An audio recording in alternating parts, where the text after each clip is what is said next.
പാർത്തൻ പാണക്കാട് മുനവർ അലി തങ്ങൾക്ക് ഭീഷണിയും തെറിവിളിയുമായി എത്തിയിരിക്കുകയാണ് മുസ്ലിം ലീഗും ജമാഅത്തും. അതായത് തീർത്ത് കളയുമെന്നുള്ളൊരു ധ്വനി എവിടെയോ ഉണ്ടോ എന്ന് സംശയിക്കേണ്ടതിൻ്റെ ആവശ്യകത കൂടിയുണ്ട്. തങ്ങൾ ചെയ്തത് സാഹോദര്യം നിലനിർത്തട്ടെ എന്ന് പറഞ്ഞുകൊണ്ടൊരു ആശംസ നേർന്നു. അതിനാണ് തങ്ങളെ തെറി വിളിച്ചും ഭീഷണിപ്പെടുത്തിയും സുഡാപ്പികൾ കയറി മേയുന്നത്. എന്താണ് ഇതിൻ്റെ വിശദാംശങ്ങൾ? അതായത് പാലക്കാട് ക്രിസ്മസ് കരോളുമായി ബന്ധപ്പെട്ട് ഉണ്ടായ വിഷയത്തിൻ്റെ പുറത്ത് കേരളത്തിൽ BJPക്കെതിരെയൊക്കെ വലിയ ചർച്ചകൾ മാധ്യമങ്ങൾ നടത്തിക്കൊണ്ടിരിക്കുകയാണ്.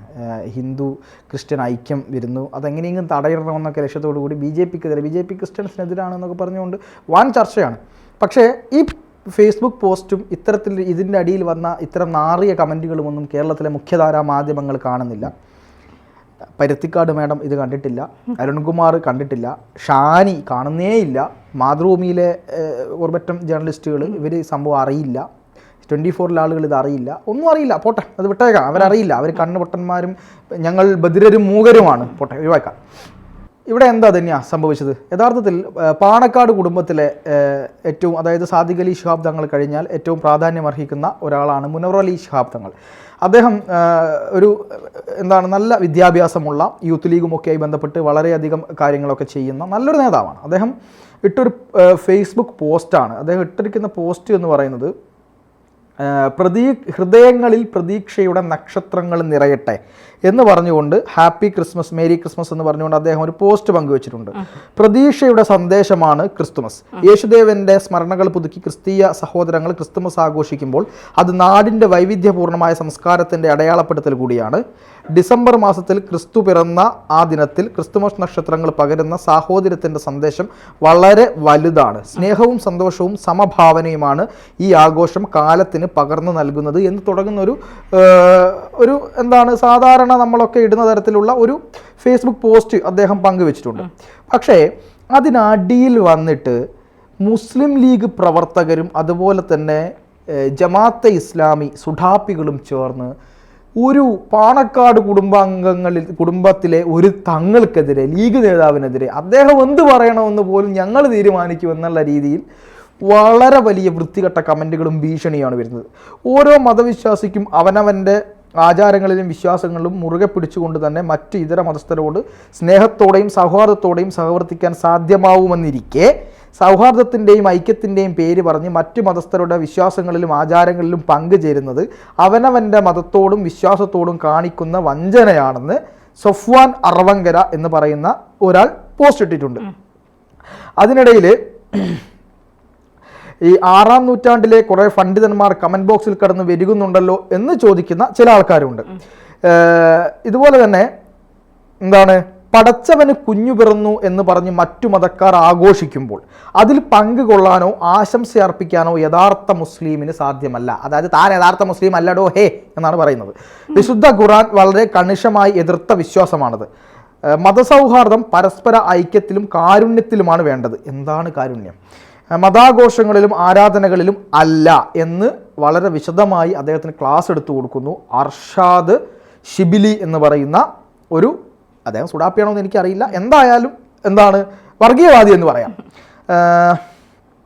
ഇതിനിടയിൽ വേറെയും ചില കമൻറ്റുകളുണ്ട്. ലീഗിൻ്റെ പരമാധ്യക്ഷന് ഒരു ക്രിസ്തുമസ് ആശംസ നേരാൻ മൗദൂദികളുടെ അനുവാദം വായിക്കണം എന്ന അവസ്ഥയായി, ഒട്ടകത്തിന് ഇടം കൊടുത്ത അറബിയുടെ അവസ്ഥയായി സുഡാപ്പികളെ വിളിച്ച UDF-ൽ കയറ്റിയ തങ്ങൾക്ക് എന്ന് പറഞ്ഞുകൊണ്ട് മറ്റു ചില കമൻറ്റുകളും വരുന്നുണ്ട്. ഇതിൽ ചില ക്രിസ്ത്യൻ സഹോദരങ്ങളുടെ ചില കമൻറ്റുകളൊക്കെ ഉണ്ട്. തങ്ങളെ സ്വന്തം പാർട്ടിക്കാരുടെ പൾസ് ഇനിയും നിങ്ങൾക്ക് മനസ്സിലായിട്ടില്ല, ഹാപ്പി ക്രിസ്മസ് എന്ന് ടോണി പോൾ. പിണറായി ഭരണത്തിൽ ഒരു ലീഗ് നേതാവിന് ഫേസ്ബുക്ക് പോസ്റ്റ് പോലും ഇടാൻ പറ്റുന്നില്ലെന്ന് വേറൊരു മഹാൻ. ഇങ്ങനെ പോകുന്നുണ്ട് കമൻറ്റുകൾ. ഈ കമൻറ്റുകൾ വായിച്ചാൽ നമ്മൾ ചിരിച്ചു ചാവും എന്ന് പറയുന്നതുകൊണ്ട് ഇനി കൂടുതൽ കമൻറ്റുകൾ പറഞ്ഞിട്ട് കാര്യമില്ല. പക്ഷേ ഇതിൽ നമ്മൾ ആലോചിക്കേണ്ട ഒരു കാര്യമുണ്ട്. ഒരു മുസ്ലിം ലീഗ് നേതാവ് ഒരു ഹാപ്പി ക്രിസ്മസ് പറയുകയാണ്, മേരി ക്രിസ്മസ് എന്ന് പറയുന്ന ഒരു ആശംസ നേരുകയാണ്. അപ്പോൾ തന്നെ അതിനടിയിൽ വന്ന് പറയുകയാണ് പടച്ചവന് കുഞ്ഞു പിറന്നു എന്ന് പറഞ്ഞുകൊണ്ട് ആഘോഷിക്കുന്ന ഒരു മതത്തിൻ്റെ ഒരാഘോഷത്തെ നമ്മൾ ആശംസിക്കാനോ നമ്മൾ അതിലിടപെടാനോ പോവേണ്ടതില്ല, അതൊരു വിശ്വാസിയുടെ ഇതല്ല എന്ന് പറഞ്ഞുകൊണ്ട് തങ്ങളെ പഠിപ്പിക്കാൻ പോവുകയാണ്.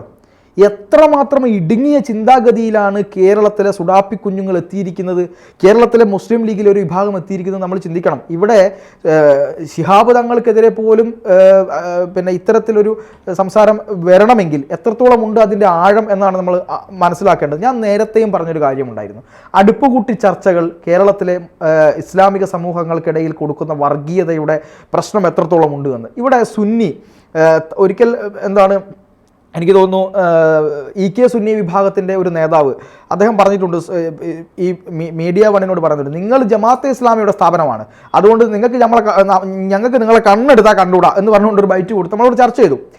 യഥാർത്ഥത്തിൽ അത് തന്നെയാണ് സത്യം. കാരണം ലീഗ് പണ്ട് മുതലേ ലീഗിന് മുസ്ലിങ്ങളോടുള്ള സമീപനം, മുസ്ലിം അനുഭാവപൂർണ്ണമായ സമീപനം, അവർക്ക് വേണ്ട കാര്യങ്ങൾ ചെയ്യുക ഒക്കെയുണ്ട്, എല്ലാം ശരിയാണ്. പക്ഷെ ഒരു തീവ്രവാദ നിലപാടിലേക്കോ മറ്റു മതസ്ഥർ ഇവിടെ ജീവിക്കരുത്, അവരുടെ അവകാശങ്ങൾ തട്ടിപ്പറിക്കണം, മറ്റു മതസ്ഥരുടെ ആഘോഷങ്ങളിൽ പങ്കുചേരരുത് എന്നൊരു നിലപാടും ലീഗിനുണ്ടായിരുന്നില്ല എന്നുള്ളതാണ്. അമ്പലങ്ങളിൽ പോയി പാണക്കാട് തറവാടുമായി ബന്ധപ്പെട്ട ചില ആചാരങ്ങൾ നടക്കുന്ന ക്ഷേത്രങ്ങൾ വരെയുണ്ട്, അവിടെ പോയി ഭക്ഷണം കഴിച്ച ഇപ്പോഴത്തെ സാദിഖ് അലി ശിഹാബ് തങ്ങളുടെ കാര്യമുണ്ട്, അതിനെതിരെയൊക്കെ പ്രശ്നങ്ങൾ വരുന്നുണ്ട്. അപ്പോൾ ഇവിടെ എന്താ കാര്യം? ഇസ്ലാമുമായി ബന്ധപ്പെട്ട ആഘോഷങ്ങളിൽ മറ്റുള്ളവർക്കെല്ലാം ആശംസ അറിയിക്കാം, പെരുന്നാളിന് ആശംസ അറിയിക്കാം, അവിടെ പോകാം, അവരോടൊപ്പം നിൽക്കാം, ഞങ്ങളോടൊപ്പം ഭക്ഷണം കഴിച്ചോളൂ, ഒരു പ്രശ്നമില്ല. നമുക്ക് വേറെ ഏതെങ്കിലും ഒരു മതത്തിൻ്റെ ഇതിൽ പോയി കഴിഞ്ഞാൽ ഭയങ്കര പ്രശ്നമാണ് എന്നുള്ള നിലയിൽ ഇത് എങ്ങനെ ഉണ്ടായി വന്നത്? സുന്നി വിഭാഗങ്ങൾക്ക് ഇത്തരം ഒരു മതഭ്രാന്ത് ഉണ്ടായിരുന്നില്ല, മുജാഹിദ് വിഭാഗങ്ങൾക്ക് ഉണ്ടായിരുന്നില്ല. ഈ ജമാഅത്തെ ഇസ്ലാമി മൗദൂദിസ്റ്റുകൾ ഇവിടെ നിന്നുകൊണ്ട് ഇവർ കഴിഞ്ഞ ദിവസം ജമാഅത്തെ ഇസ്ലാമിയുടെ നേതാവിൻ്റെ ഒരു അമീറായിട്ടുള്ള ഒരാളുടെ ഒരു ഇൻ്റർവ്യൂ ഞാൻ കണ്ടു. എൻ്റെ സുഹൃത്ത് കൂടിയാണ് ആ ഇൻ്റർവ്യൂ എടുത്തിരിക്കുന്നത്. അദ്ദേഹം വളരെ മാന്യമായി ചോദ്യങ്ങൾ ചോദിച്ചു, അതിന് കൃത്യമായ ഉത്തരങ്ങൾ അദ്ദേഹം പറഞ്ഞു. പക്ഷേ ഞങ്ങളൊരു മതരാഷ്ട്രവാദം പറയുന്നില്ല, ഞങ്ങൾ മതരാഷ്ട്രവാദത്തെ പറ്റി ആലോചിക്കുന്നു പോലുമില്ല, ഞങ്ങൾ ഒന്നും ചെയ്തിട്ടില്ല, ഞങ്ങൾ വളരെ സുന്ദരമായ ഇസ്ലാമിക പ്രബോധനമാണ് നടത്തുന്നതെന്ന് പറഞ്ഞുകൊണ്ടിരിക്കുകയാണ്.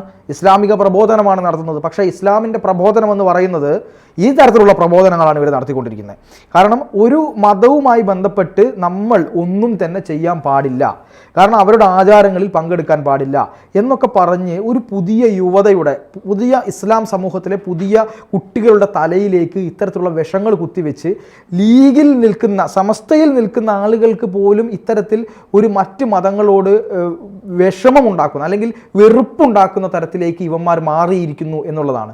ഇല്ലെങ്കിൽ തങ്ങളുടെ പോസ്റ്റിനടിയിൽ പോയി തങ്ങളെ തെറി വിളിക്കുമോ ഇവർ? ഇനി രണ്ടാമത്തൊരു കാര്യം, ചില ആളുകൾ അതിൻ്റെ അടിയിൽ വന്ന് പറയുന്നുണ്ട്, UDF ആകെ ജമാഅത്ത് വിഴുങ്ങി, അതുകൊണ്ടാണ് ഇത്തരത്തിലൊരു ചില പോസ്റ്റുകൾ ഇടാനുള്ള കാര്യങ്ങൾ എന്ന് പറഞ്ഞുകൊണ്ട് മുന്നോട്ട് പോകുന്നുണ്ട്. തന്നെ ഒരു കാര്യം ആലോചിച്ച് നോക്കൂ, ഈ പറയുന്ന പോലെ ജമാഅത്ത് ഇസ്ലാമി എന്ന് പറയുന്ന ഒരു സംഘടനയെ അല്ലെങ്കിൽ ഒരു പാർട്ടിയെ അല്ലെങ്കിൽ ആ ഒരു പ്രസ്ഥാനവുമായി ബന്ധപ്പെട്ട് വെൽഫെയർ പാർട്ടിയൊക്കെ ഉണ്ട്, ഇവരെ താങ്ങിയത് UDF മാത്രമാണോ? ഇത്രയും കാലം ഇവരെ താങ്ങിക്കൊണ്ടിരുന്നത് LDF അല്ലേ? LDFിൻ്റെ ഇവരുടെ പിന്തുണയോടെയാണ് പല MLA-മാരും LDFന് ജയിച്ചത്, പല MP-മാരും ജയിച്ചത്. ജമാഅത്തെ ഇസ്ലാമിയുടെ അമീർ തന്നെ നേരിട്ട് പറഞ്ഞു, പിണറായി വിജയൻ പോലും ഞങ്ങളോട് ചർച്ച നടത്തി എന്നുള്ളത്. എന്നിട്ട് ഇപ്പോൾ അവർ UDFനോട് അടുക്കുമ്പോൾ അതിന് പ്രശ്നം. യഥാർത്ഥത്തിൽ ജമാഅത്തെ ഇസ്ലാമിയോ അല്ലെങ്കിൽ പിന്നെ UDFിൽ നിൽക്കുന്നതോ LDFിൽ നിൽക്കുന്നതോ ഒന്നും അല്ല പ്രശ്നം. ഇവർ കേരളത്തിൻ്റെ പൊതുബോധത്തിൽ ഇത്തരം വിഷം കലക്കുകയാണ്. പുതിയ മുസ്ലിം സമൂഹ വിദ്യാർത്ഥികൾക്കിടയിൽ, യുവാക്കൾക്കിടയിൽ മറ്റു മതങ്ങൾക്കെതിരായിക്കൊണ്ട് മറ്റു മതങ്ങളുടെ ആചാരങ്ങളിൽ പോലും നമ്മൾ പങ്കെടുക്കരുത്, മറ്റു മതങ്ങളുടെ വിശ്വാസങ്ങളിൽ ആശംസ പോലും അർപ്പിക്കരുത് എന്ന രീതിയിലേക്ക് ഒരു വലിയ ഒരു ബോധമുണ്ടാക്കി കൊടുത്ത് തങ്ങൾക്കെതിരെ പോലും തെറി വിളിക്കുന്ന രീതിയിലേക്ക് ഇസ്ലാം ജനതയെ വാർത്തെടുക്കുകയാണ് ഇവർ ചെയ്യുന്നത്. ഇത് കേരളത്തിൽ വലിയ പ്രശ്നമുണ്ടാക്കും. ഇതൊക്കെ ക്രിസ്ത്യൻ സഹോദരങ്ങളും ഈ പറയുന്ന പിതാവുമാരും ഒക്കെ കാണുന്നുണ്ടായിരിക്കും എന്ന് ഞാൻ വിശ്വസിക്കുകയാണ്. കാരണം ഇത് മാധ്യമങ്ങൾ ചർച്ച ചെയ്യില്ലല്ലോ. അപ്പോൾ എന്തായാലും ഇത്തരം വലിയ വിഷവിത്തുക്കളായ ആളുകൾ കൂടി കേരളത്തിൽ വരുന്നുണ്ട്. ഇതിനെതിരെ സമൂഹം ഒറ്റക്കെട്ടായി തന്നെ രംഗത്തിറങ്ങേണ്ടത് അനിവാര്യമാണ്.